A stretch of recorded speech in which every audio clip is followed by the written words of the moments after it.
Tatlong kainan, isang butika at isang pet shop ang nasunog sa barangay Holy Spirit sa Quezon City kaninang madaling araw. Para sa detalye, may unang balita live si James Agustin. James? Iniimbestigahan pa ng Quezon City Fire District yung sanhi ng apoy na tumupok sa 5 commercial establishments dito sa barangay Holy Spirit. Binulabog na nagangalit na apoy ang mga residente ng Holy Spirit Drive, Barangay Holy Spirit, Quezon City, pasado alas 4:40 na madaling araw kanina. Mabilis na kumalat ang apoy sa magkakadikit na commercial establishments. Itinaas ng Bureau of Fire Protection ng ikalawang alarma. 30 fire truck ang rumisponde sa lugar. Tumagal ng halos 1 oras ang sunog bago tuluyang naapula. Ayon sa BFP, kabilang sa mga natupok ang 3 kainan, isang pet shop at isang botika. Iniimbestigahan pa ang sanhi ng apoy at kung saang establishmento ito nagsimula.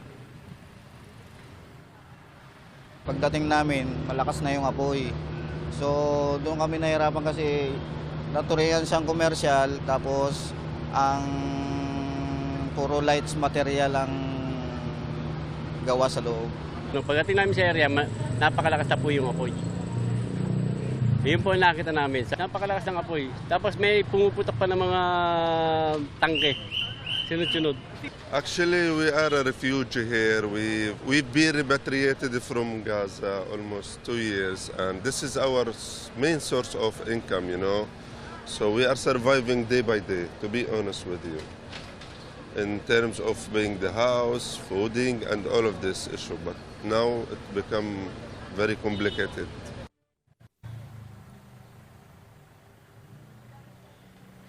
Samantala, Igan, ipapakita ko lamang ganito yung naging epekto ng sunog dito sa magkakatabing commercial establishment dito sa Barangay Holy Spirit. May mga establishmento po na bumigay na yung bubong at hindi na talaga mapapakinabangan ng mga may-ari. Nandito pa po ngayong umaga yung mga bumbero at yung ilang arson investigators at naka-standby din dito yung isang fire truck ng Holy Spirit Fire Station. At sa daloy ng trapiko naman po dito sa Holy Spirit Drive ay maluwag na po kumpara kanina na hindi madaanan yung isang lane, lalo na nung mga sasakyan na palabas ng Commonwealth Avenue. Yan muna po yung latest mula po rito sa Quezon City. James Agustin, GMA News.